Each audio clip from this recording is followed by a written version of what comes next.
Hi friends, today we'll discuss decision making. What is the decision making? Why is it important? And how it can actually make or break your business. And we'll talk more about the decision making process within the business context. Okay, so let's start now. Decision making is essentially the process of making choices by identifying a decision, gathering information, and accessing alternative resolutions. So, using a step-by-step decision-making process, it can help you make deliberate, thoughtful decisions by organizing relevant information and accessing your alternatives. This approach also increases your chances that you will choose the most satisfying and the best possible alternative possible. Now, some decisions are simple that you barely, like maybe you're just not aware when you are making them, while others are quite time consuming, complex, high risk, and can leave a long lasting impact. It can make you anxious as well once you have taken a decision. And if it's not going well, for example, then it can make you feel a bit anxious and restless. Now, let's come to the point that why decision making is important. So, decision making can really make or break a project. It can, or maybe just entire business can be just thrown out of the window if you make one big bad decision. While if you make a good decision at the right time, at the right opportunity, then it might actually, be a blockbuster decision. And there are a couple of examples you might have read in your in day-to-day media as well. Um, those examples I can quote some of the good examples. For example, Apple brought Steve Jobs back into the business, back into the company after firing him almost a decade earlier, and you know the results. So Apple is the most valued company in the world right now, more than $2 trillion market cap, amazing product innovation. So there's no product comparable even by a long distance to iPhones and the products that they have, and creating the most valuable companies in the world. Another example, when of a bad example, so when Nokia probably tried to had a very good domination in the cell phone market in the 90s and then 2000s is the beginning of that. While they lost the race because they took a decision to continue with those heavy structured keypad type phones, while the concept of smartphone came into the market and Samsung and companies like Samsung and Apple jumped onto that and made the whole market very different, and Nokia lost its opportunity. And similarly, then, Xerox lost its opportunity in the photocopying market and so on. While if you see some good, more modern age, good decisions that have happened, for example, Amazon went into the development of cloud. So they envisaged this idea and then went into the development of the cloud almost a decade or maybe like 15 years before 2022 when I'm recording this session. And you can clearly see the results of that. So it's a leading cloud provider in the form of AWS. So there can be I would say many things that you might read in the literature and in news where a single good decision or a single bad decision had actually made or broke the company completely. Well, so now let's talk about more on the decision making process, how you can improve it, and what are the steps involved. So there are a couple of, first, let's talk about what are the different types of decision making. There are broadly three types, I would say, starting with strategic.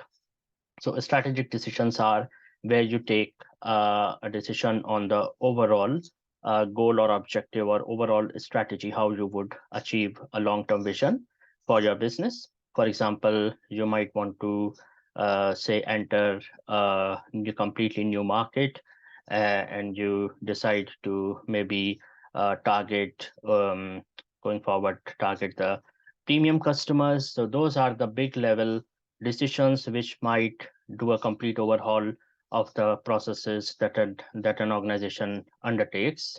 So those strategies or a strategic decision making process is what's called strategic.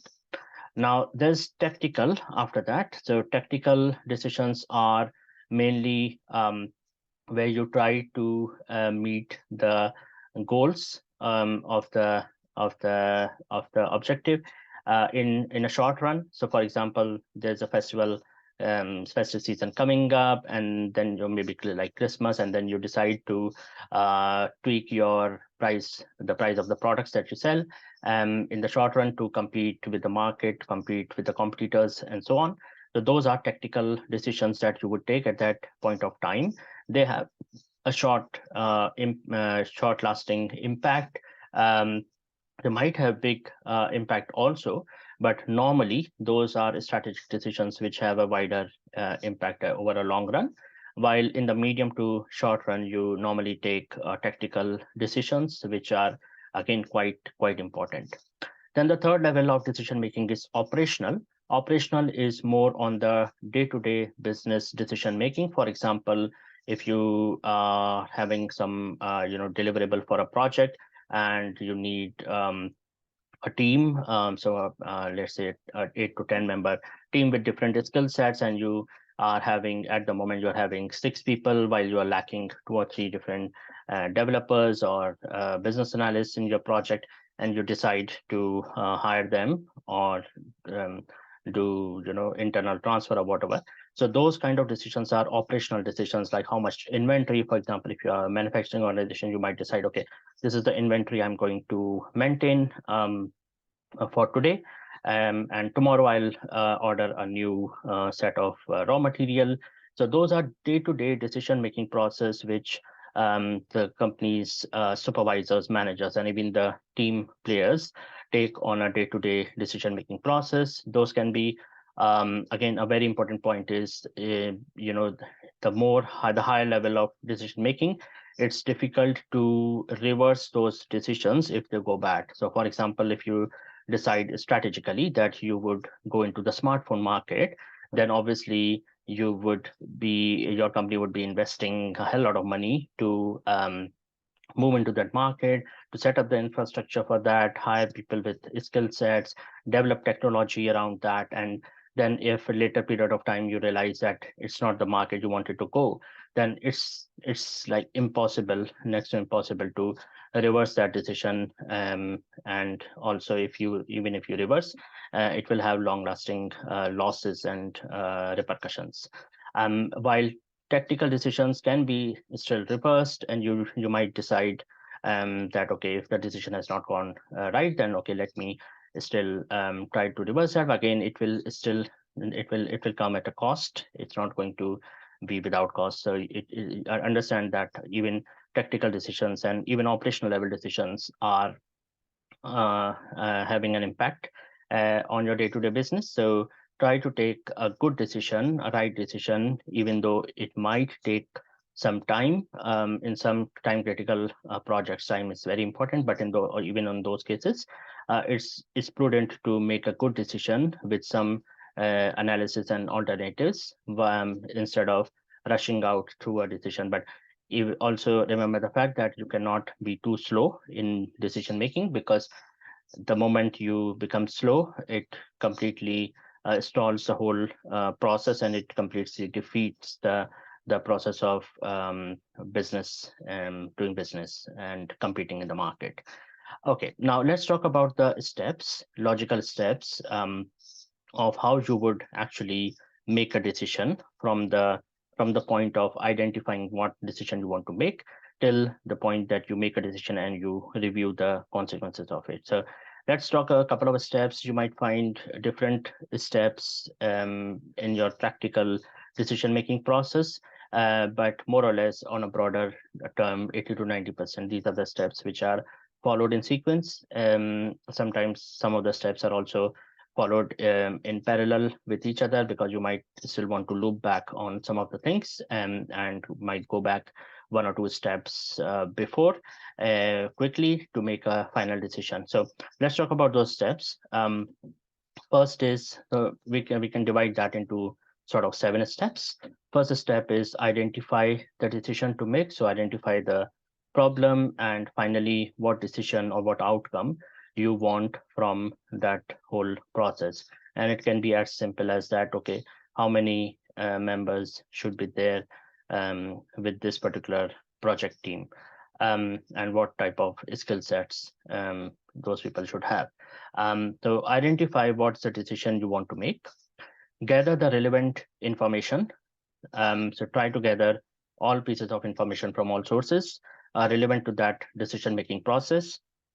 For example, if you are hiring staff, then you should know that what are the different places you would go for to hire, or what are the different portals and agencies you would contact in order to hire a particular people for a particular skill set. Now, those you might also need some information from the project itself, that what are the skills actually required for hiring a person. So gather all that relevant information together, make it together, integrate it, and then the third step would be identify the alternatives. So you might decide to hire a person through a referral, or you might decide to put up I mean, it's not deciding, it's actually putting up the alternatives on the table. So let's say you identify, okay, I have 5 different sources through which I can hire staff personnel, and so on. So identify all the different alternatives, because you might still, when you gather the information, it's quite unorganized, and then you finally organize it, cluster it, and shortlist the relevant alternatives. Now weigh the evidence, so understand the pros and cons of each of the different alternatives, because not all alternatives will be good or bad in that sense. There will be always there is normally always a trade-off making a decision. So because sometimes you might get better result, but then it might involve putting up more cost to it. So for example, let's say you want to even just take a decision whether to go on a cloud service or not, then you need to decide what will be the cost structure if you go for that, and or if you don't go for that. So sometimes some decisions are good to make, some alternatives are really good, but then they come with cost. So not just cost, but also understand the actual advantages. So in some cases, the thing that you are looking for, let's say you want to deliver a product in 2 days, while to deliver that you have 3 alternatives, and one of the alternatives says that you can deliver within the deadline, but then you might have lower quality product, because the product will take its own life cycle to be developed, which takes around, say, 5 days. So obviously if you decide to go for 5 days, then your business contract or your order will be lost. So you need to decide between a trade-off, and hence weigh the evidence, weigh the pros and cons for each of the alternatives. Then finally, shortlist, do a brainstorming and come out with the best possible alternatives out of so many alternatives. So choose among the alternatives that, okay, this is the one that you are going to choose.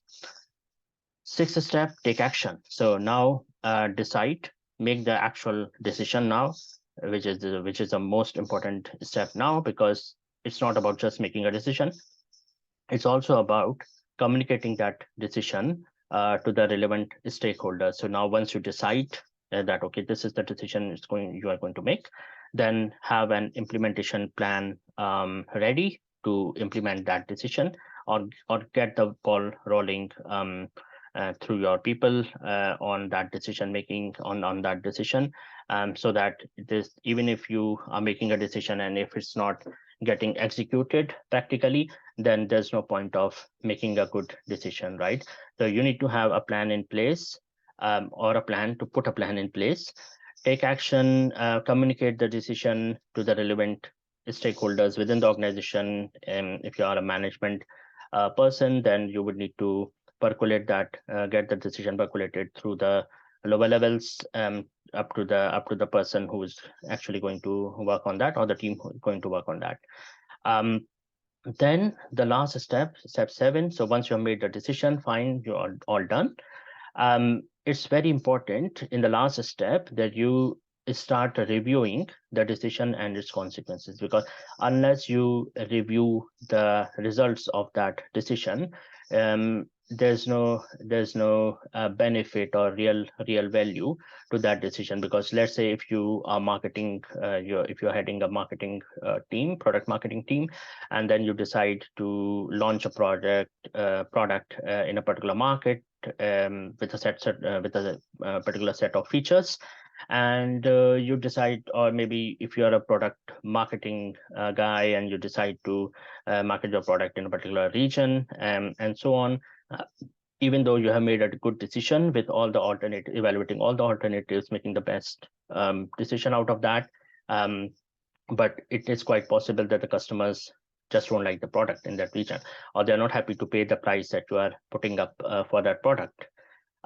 So understand the consequences, see the results. If the results are good, and you see growth, or whatever the outcome of that decision you are expecting to, if you see that result coming along, then fine, you can even fine tune your decision further on the same line. Or if the decision is leading to a bad review, for example, or decreased sales, which is, and you expected increased sales, obviously, then in that case you need to be prudent and unbiased about evaluating those consequences, and then making another decision. So looping back to the step 1, and or maybe step 2, and then again put up your horses in place, and again go for a good, try to go for a good decision making process, and reverse the decision that you took.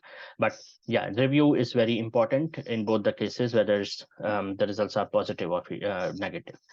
Now, to avoid making a bad decision, it's important to follow a set of steps, and those are similar to the ones that we discussed now, but a bit more. We'll talk a bit more about the tools also, and which you can use during those steps to make sure that you don't end up taking a bad decision. So first step is investigate the situation in detail before taking a decision, which you already did, but use some of the tools available, and those tools can be, for example, five W's, and why. You can ask why, when, what, and so on. We'll talk about all the different decision making tools in a separate video, but I'll give you a brief of what are the different tools sort of are available for each of the steps, to make sure that you make a right decision in the first time itself. Then you have root cause analysis, RCA, that you can do to understand the pros and cons of the alternatives. Inductive reasoning, and then there's a CATVOI checklist, 6 thinking hats. Those are like a bit of technical jargons around the tools, but there are a couple of tools available. You need to be just aware of that if required. It's not that you are going to use each tool in each of the steps, or a number of tools in each of the steps. You might still make a decision without using any of the tools, but understand or be aware that there are tools available which can actually refine your decision making process and help you reach a good decision, compared to if you don't use a tool. So second is create a constructive environment. So any decision that you take has to come up within a constructive environment. Now, if there's a team where some people are there just to criticize the other team members on whatever the other person is speaking, they're there just to criticize, and maybe some sort of people shaming and so on is happening within your team, for example, then in those cases, it's not a constructive environment. You need to have a sound constructive environment, or if it's not there, then you need to set it up before actually even initiating the decision making processes in your team. So there are a couple of collaboration tools as well. I mean, one good example is, let's say there are 5 developers working on some software development project, and all of them are actually working in silos. So they develop some code which might affect other person's code and so on. And then at a very later stage, they find out that okay, their code affected somebody else's code, and the project could not be or the deliverable could not be done in time. So instead of that, you might choose to use some software versioning tool in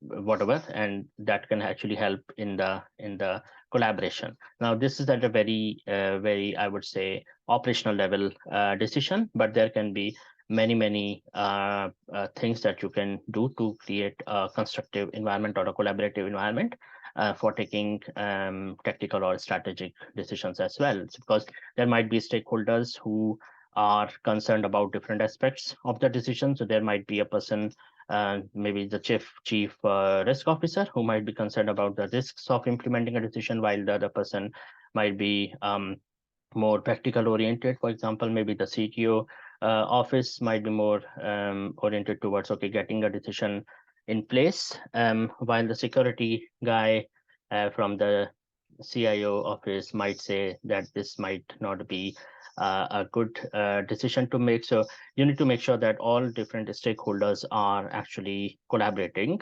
to some extent, to the best extent possible, and make a good decision collectively. So there are a couple of tools available, for example, stakeholder analysis, Bloom-Gatton decision model, constructive controversy, avoiding groupthink. And so sometimes there is a bias that gets set up when you have only a particular set of type of people in the room. For example, if you just bring your development team in the room and start making a decision, while you just leave out your business analysis team and your architecture team out of that decision making, then any decision that gets made there might not be the best one, or even it might be very far from the best one. So avoid those sort of bias and try to create a diverse and collaborative environment. Generate good alternatives. So there are a couple of creative tools available that can help you generate sound alternatives. Some of them are, for example, Crawford slip writing technique, round robin brainstorming. So you do a round robin across the room and ask everyone, and then you do another round, so that once the person who has listened to the whole set of people there, then they can actually evaluate their thinking, or maybe reframe their thinking again. So you need to have sort of round robin or couple of rounds within the team. So that's also another technique. Reframing metrics, appreciative inquiry, and affinity diagrams. Affinity diagrams are normally used where you have many different ideas. For example, you have 10 people, and then you circulate sticky notes with them and ask them their opinion on some business problem that you're discussing in the room. And people might give 2-3 different perspectives or solutions or workarounds or alternatives around that, solving that problem, or different views around that problem. And once you have collected everything, you might have 30 ideas on the table, and you don't know how you can relate those ideas to each other.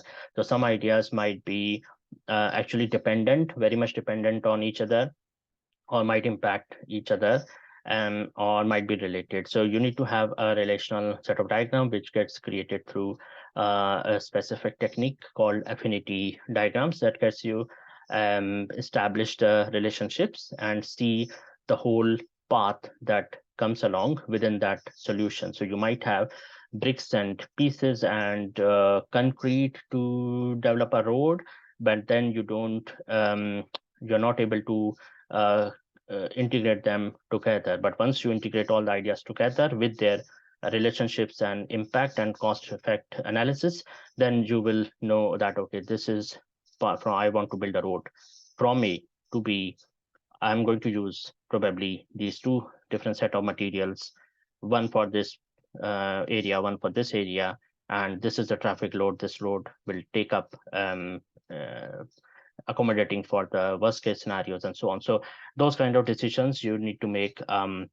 You know, to have a relationship diagram in place, or at least some clustering in place, which gets to the affinity diagram. So we'll talk about that the tools in a separate video. And then fourth step is explore your options. So these are the steps I'm taking just to remind you. These are the steps I'm mentioning in order to help you make or avoid, basically make a good decision and avoid a bad decision. So make the right decision at the right time. So there might be the steps that we talked about previously in the video, which are very much sequential steps, or the sounds very much detail level steps that you would follow to make a decision. But at the same time, any decision that you make, you need to make sure that there's a framework around it which ensures that you make the right decision. Okay, so those are the steps on how to make a decision, and the steps now that I'm mentioning are the ones that how you can make or you can avoid basically a bad decision, or make a in place, or make a good decision at the right time, at the right at the first time at the first time itself. So first step was to investigate the situation in detail. Second was create a constructive or collaborative environment. Third is generate good alternatives. Fourth is explore your options. Now, when you do explore your options, then you need to analyze those options. So you need analysis tools, risk analysis. Then there are a couple of other tools: futures wheel, star busting, force field analysis, quantitative pros and cons, cost benefit analysis. Cost benefit analysis is very much is quite popular in the management decision making process, and it's used on a day-to-day basis in most of the organizations. So you, on one side, you list down the cost, and then on the other side, you list down the benefits of each of the alternatives, and that gives you the final picture of okay, what's the final or the best decision that you can take within a particular set of constraints or cost, and with a reasonable benefit from your solution. So you might still get the best benefit from your solution, but then it might have a huge cost involved. So those cost benefit analysis tools help you in that. And the four square protocol is another tool. Now, the final step to make the right decision at the right instance is to finally select the best solution out of these alternatives. Now, even if you have done a lot of analysis through your root cause analysis tools and cost benefit analysis tools and risk analysis tools and so on, you still need or might need some of the tools to select the best one out of that. And those tools are mainly objective tools that help you actually score each of the options objectively. So you might put a weightage to each of the different options or alternatives through your cost benefit and risk and other analysis that you have done, even just brainstorming also. And once you have everything together, then you use the solution making tools to make the final decision or choose the best for possible alternative out of those alternatives. And those tools are, for example, decision metrics and paired comparison, multi-voting. So even you can go for a voting process within your stakeholders and decide which option to go for. Modified board account, Delphi technique is again very popular in the management for making the final decision. And then there's Hartnett's consensus oriented decision making model and Bain's rapid framework. We'll talk about those tools anyway in one of our other videos, but understand that there are tools that even if you have done your analysis and everything, but you're not able to decide the best alternative, or the final alternatives that you are going to make in your decision making process, then there are a couple of tools that can actually help you out with that purpose. And those tools, the concept behind those tools is that they objectively rank each of the different alternatives. Even maybe if you just choose voting, then voting will also actually put a weightage to each of the different options. So you might get 10 votes for one option, and you might get 3 votes only for the second option. Then it's quite sensible to say that 10 people out of 13 are actually going for the first option, which makes the decision making process more powerful and effective. And also understand this point, that when the majority of people are agreeing to some solution, then you will also have a sponsorship for making that decision. So once you take that decision, those are the people who will surely not crib in the beginning, unless anything goes wrong drastically. But yeah, that's how it works out. Six is obviously those same steps, similar steps that we discussed before, which are evaluate your plan. And there are a couple of evaluation tools. For example, 10 common decision making mistakes, or 15 common decision making mistakes relevant to your project. Then brand. There's something called brain brand. We'll discuss about that later in another video.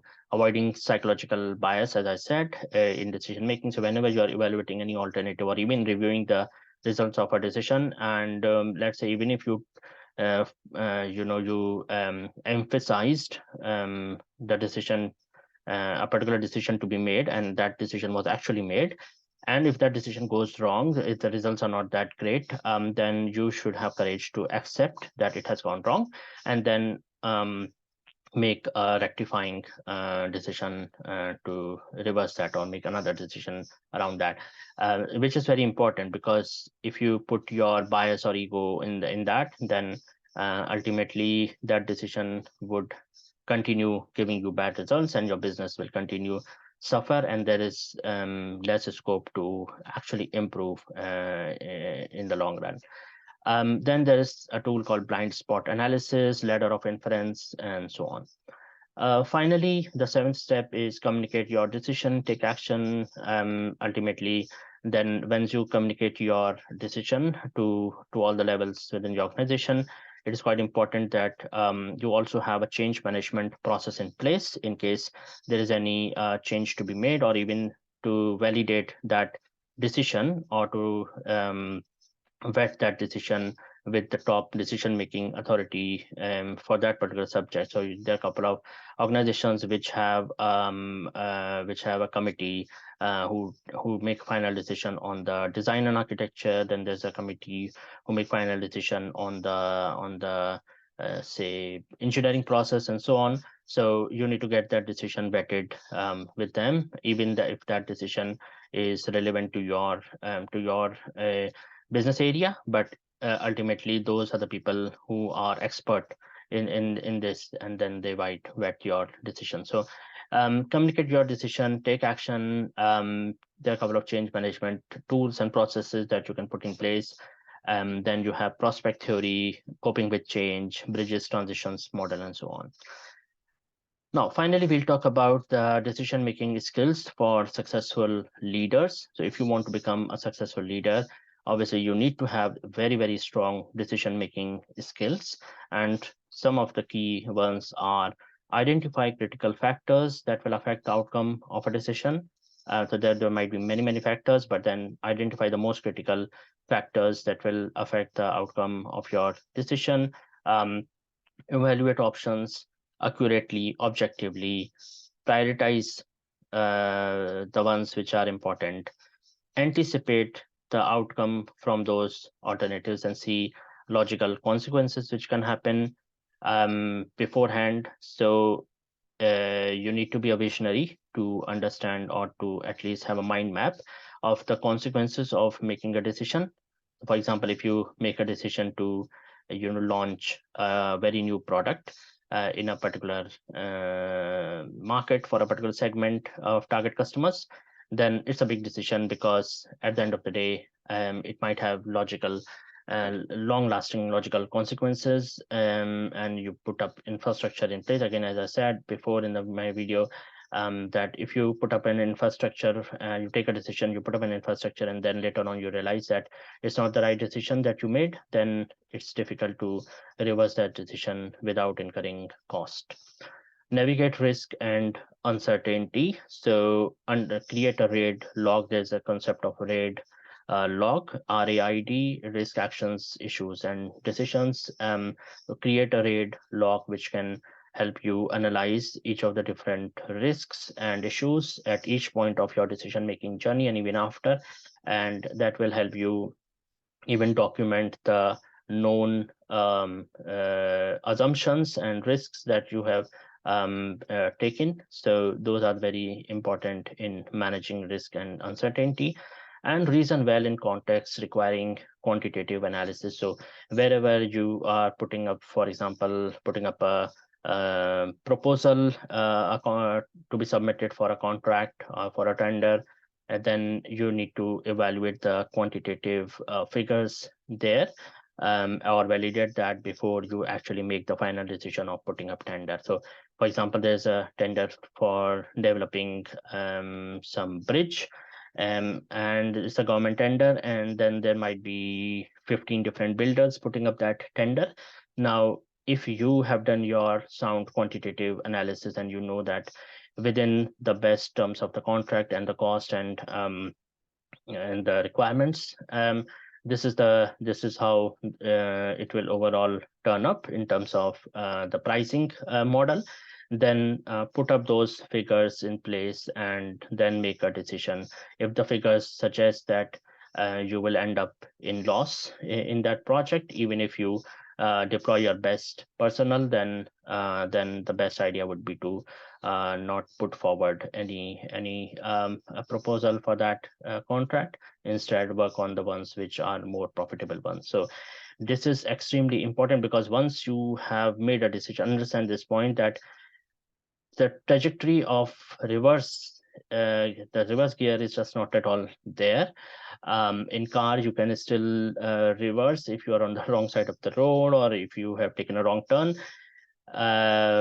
In some cases you might not be, but understand this point, that there is no reverse gear here. Even if you do reverse gear, there might be a lot of damage that you would be doing. And so try to make the good decision a good decision at the first instance itself, even though if it takes a bit of time. But obviously do not take too much of time. Quick decision making is as important as making a right decision.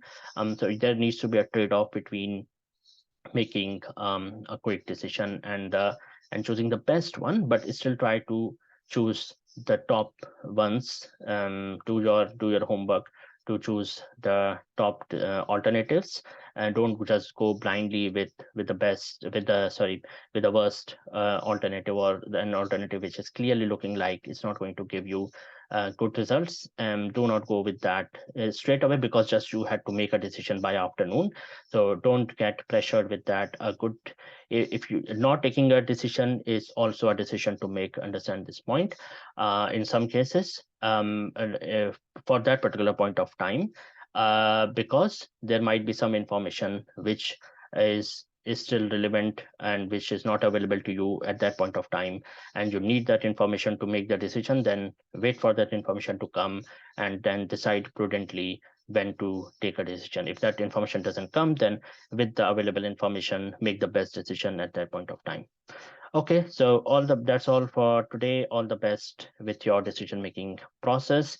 And this is understand this point, that this is really, really important if you want to become a top, middle, or senior management person, or if you are eyeing for a C-level C-suite job, then um, your decision making process should be very sound, clear, concise, and unambiguous, which is very important.